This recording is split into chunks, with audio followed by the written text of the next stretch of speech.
64 into 10 की power minus के 19। एक पॉइंट ख़त्म कर देंगे, या फिर आप ये कहें कि पॉइंट एक प्लेस इधर को आ जाएगा, तो ये हो जाएगा 10 की पावर माइनस के 18। 6.4 इंटू 10 की पावर माइनस के 18 न्यूटन, इतना फोर्स प्रोटॉन पर लगेगा।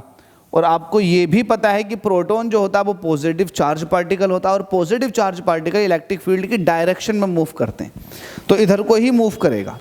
ठीक है, तो पहला पार्ट तो ये हो गया। हमसे कह रहा है also find the magnitude of electric field at point B. जो पॉइंट बी है यहां पर इलेक्ट्रिक फील्ड का मैग्नीट्यूड भी बताओ।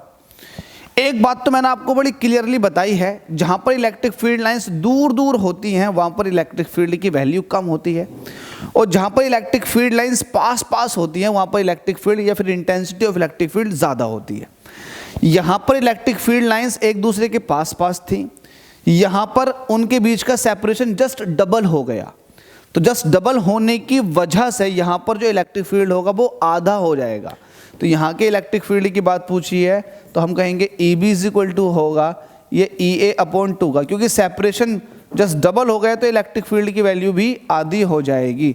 तो ये 40 था, 2 से डिवाइड करेगा तो ये आ जाएगा 20 न्यूटन पर कूलम। आपसे ये पूछा गया था find the intensity of electric field at point B, ये भी आपने बता दिया, और आपने ए पॉइंट पर प्रोटॉन को रखा तो वहाँ पर लगने वाले फोर्स की वैल्यू को भी बता दी। चैनल को सब्सक्राइब जरूर करके जाएं अगर वीडियो पसंद आई हो तो। Thank you so much. चलो मिलते हैं आपको अगले क्वेश्चन में, और ज़्यादा एंटरटेन करेंगे।